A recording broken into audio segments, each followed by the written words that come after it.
So one thing I was going to ask you is, well, first of all, you got, how many tattoos do you have? 12, I think. 12, and each has a specific meaning, yeah? The first like 6 or 7 do. After 6 or 7, I don't care. And what would you say is the most important to you? Probably this one, which is the first one I got when I was 16. It reads, "My cup runneth over," which basically means I have more than I need. Because my mom is the youngest of 7 from the Soviet Union. So she, even to this day, like she has a massive sort of scarcity mindset. And that really manifested when I was growing up. Like I had a very bad, my mom always told me, take as much as you can because you never know when you're going to get any more, which is a horrible way, to be taught growing up. So, and that manifested in certain ways. Like literally my mindset was like, take as much as I can because I never know when I'm going to get any more growing up. Mm-hmm. And even because I had like a very, some people know, some people don't know my full story, but I have a very unique circumstance where I grew up going to private school, but then me and my mom had no money because my mom married my stepdad, and very, long, complicated story. I got to go to private school. He got to save a lot of money on us from taxes. There you go.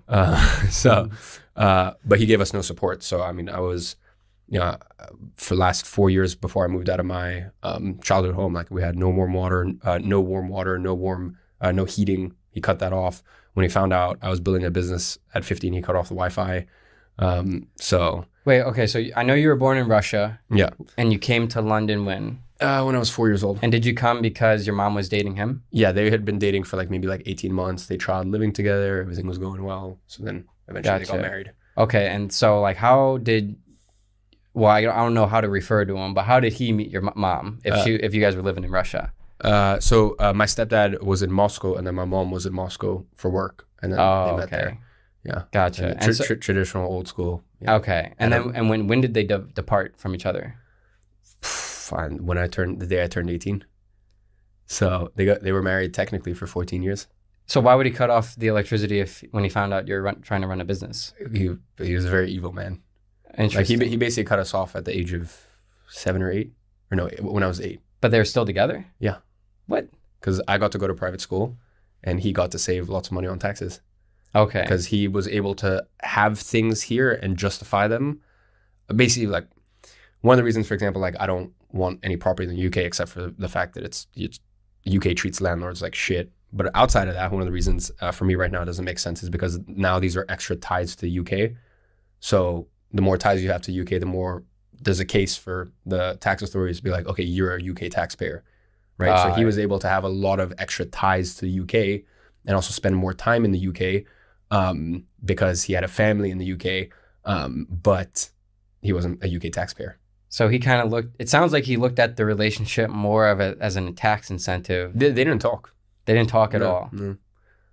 Like they had at the beginning, I'm sure they talked, but eventually. No, the first 3-4 years it was beautiful. Okay. For the first 3-4 years, and also the other thing is for the first 3, I guess also that kind of taught me a little bit about psychology. My mom never, maybe she wasn't like that before, and then she turned the way of take as much as you can because you never know when you're gonna get any more. Because even my stepdad, I remember when I was 4 or 5 years old, he got us a chauffeur, and she was she's coming from Russia. She's like, this is ridiculous. Why is a man holding the door open?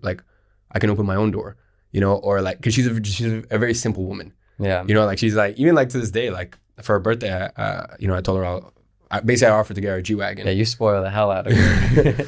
I offered to get her a G-Wagon, and she was like, I don't need it. Why? I'm okay. She's like, I'm happy with my Volkswagen. Wow. So, my mom's, and bear in mind, most of the time I don't give my mom a choice. She's, I spend a lot of money on her. I treat her well, but at the end of the day, she's a very simple woman.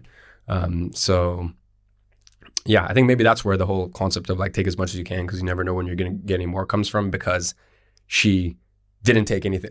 She didn't, my stepdad treated her very well the first few years. And she never really, I guess, took much. She never really wanted much. And maybe when he took it away, that's when she realized, okay, take as much as you can. Right. You never know when you're going to get any more. So as I said, that's why I got this tattoo. My cup runneth over. Okay, that makes sense. I'm abundant. Yeah.